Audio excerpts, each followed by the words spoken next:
Você já se perguntou o que realmente acontece no mundo espiritual quando alguém se aproxima do altar sem estar em paz com Deus? Para muitos, a comunhão é apenas um gesto rotineiro, uma fila silenciosa, uma hóstia recebida mecanicamente. Mas Padre Pio, o santo que carregava no corpo as chagas de Cristo, viu algo que fez seu coração tremer. Ele contemplou a alma de um católico aparentemente piedoso, respeitado na igreja, mas que se aproximava da Eucaristia carregando um pecado mortal oculto.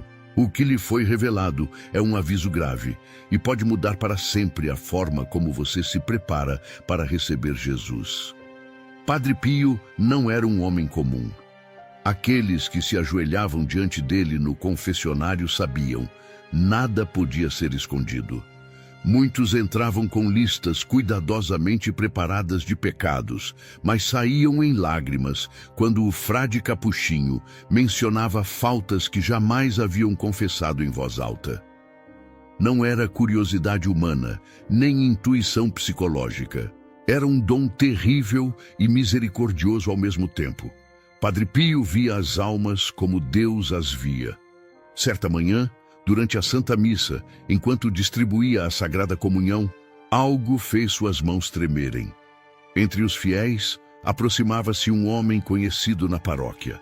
Católico, praticante, presença constante nas missas dominicais, respeitado pela comunidade. Externamente, nada havia de errado. Mas quando aquele homem abriu a boca para receber a Eucaristia, Padre Pio viu. Não com os olhos do corpo, mas com os olhos da alma, ele enxergou algo que o atravessou como uma lâmina. A alma daquele católico estava coberta por uma escuridão pesada, sufocante. Não era fraqueza comum, nem imperfeições leves. Era pecado mortal mantido em segredo, nutrido no silêncio, jamais levado à confissão com verdadeira contrição. E ainda assim, ali estava ele, prestes a receber o corpo de Cristo. No mundo invisível, revelou-se uma cena assustadora. Onde deveria haver luz, havia feridas abertas. Onde deveria haver comunhão, havia profanação. Padre Pio compreendeu naquele instante que aquele homem não estava recebendo Jesus, estava ferindo-o novamente, como um novo golpe contra a cruz, como um beijo de Judas repetido no altar. O santo sentiu uma dor física no peito. Mais tarde, confidenciaria que em certos momentos era como se Cristo lhe dissesse: "Eles me recebem com os lábios, mas me rejeitam com o coração." A comunhão, que deveria ser remédio de imortalidade, tornava-se veneno para aquela alma. Não por culpa da Eucaristia, mas pelo estado interior de quem a recebia indignamente. Padre Pio sabia, pelas revelações que recebera, que comungar em pecado mortal não é um erro leve, é um sacrilégio. É aproximar-se do fogo divino carregando palha seca. São Paulo já havia advertido: quem come e bebe indignamente, come e bebe a própria condenação. Mas poucos levam isso a sério. Poucos acreditam que algo tão grave possa acontecer sob a aparência de um gesto piedoso. Naquele dia, o santo não dormiu em paz.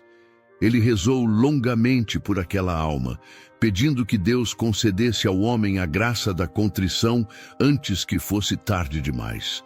Porque Padre Pio sabia. O perigo não estava apenas no pecado escondido, mas na ilusão espiritual de achar-se em comunhão com Deus, quando, na verdade, estava separado dele. Padre Pio ensinava que o maior triunfo do inimigo não é levar uma alma ao pecado escandaloso, mas fazê-la acreditar que está bem com Deus quando não está. Em outra ocasião, ele explicou a um grupo de fiéis que o pecado mortal não grita. Ele sussurra. Ele se esconde atrás de justificativas, de comparações, de frases perigosas como "todo mundo faz" ou "Deus entende". Foi exatamente essa cegueira espiritual que o santo viu naquela alma que se aproximava da comunhão. Segundo relatos de seus filhos espirituais, Padre Pio passou a observar aquele homem com atenção redobrada nos dias seguintes, não por curiosidade, mas por preocupação pastoral. O homem continuava comungando regularmente, sempre com postura reverente, mãos postas, olhar baixo. Aos olhos humanos, um exemplo de devoção. Mas no mundo espiritual, algo se agravava a cada comunhão recebida indignamente.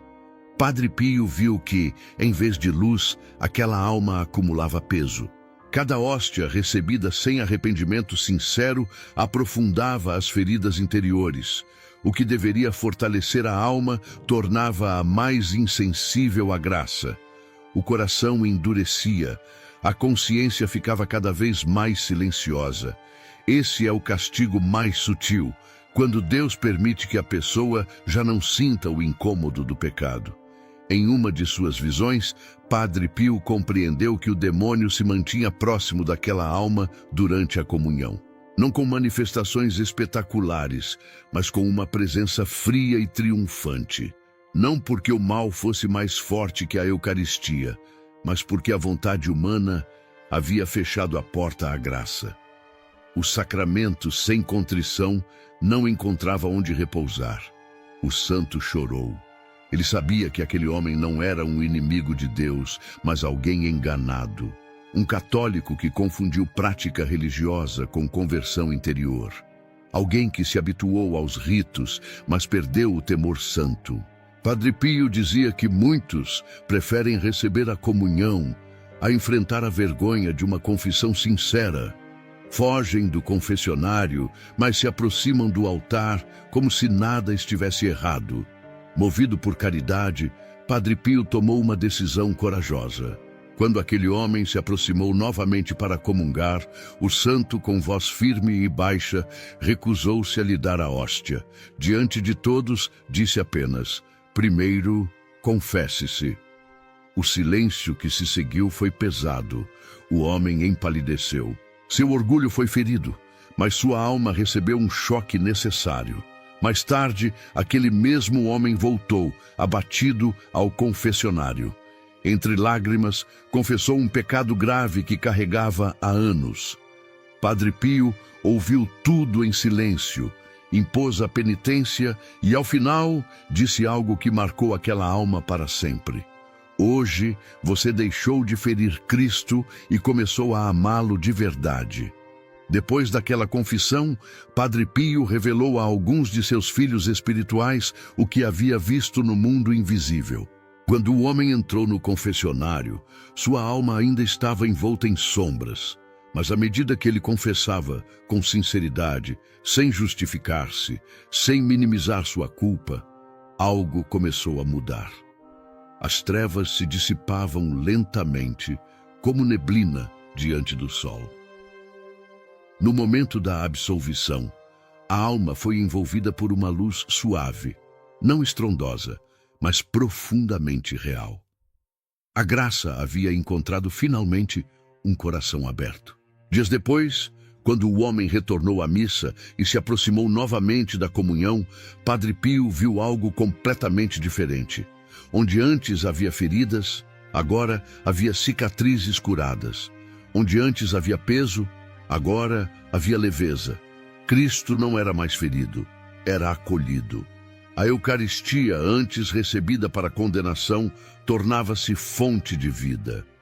O mesmo sacramento, duas consequências opostas. Tudo dependia do estado da alma. Padre Pio costumava dizer que a comunhão não é um prêmio para os perfeitos, mas também não é um disfarce para os que se recusam a se converter. Ela exige verdade, exige humildade, exige coragem para encarar o próprio pecado e levá-lo à misericórdia de Deus. Fugir da confissão e aproximar-se do altar é inverter a ordem da graça. O santo alertava que muitos católicos se perderiam não por ódio a Deus, mas por negligência, por tratar o sagrado como rotina, por trocar a dor curta da vergonha no confessionário por uma falsa paz que dura apenas alguns minutos. A confissão humilha o orgulho, mas salva a alma. A comunhão recebida indignamente preserva a aparência, mas mata por dentro. Essa história não foi revelada para causar medo, mas despertar consciência. Ainda há tempo. Enquanto há vida, há sacramentos. Enquanto há arrependimento, há misericórdia. Padre Pio viu o perigo, mas também viu o remédio. Confissão sincera, contrição verdadeira e amor à Eucaristia. Hoje, a pergunta que ecoa não é sobre aquele homem, mas sobre nós. Como temos nos aproximado do altar? Com o coração limpo ou com justificativas escondidas? Com desejo de conversão ou apenas por hábito?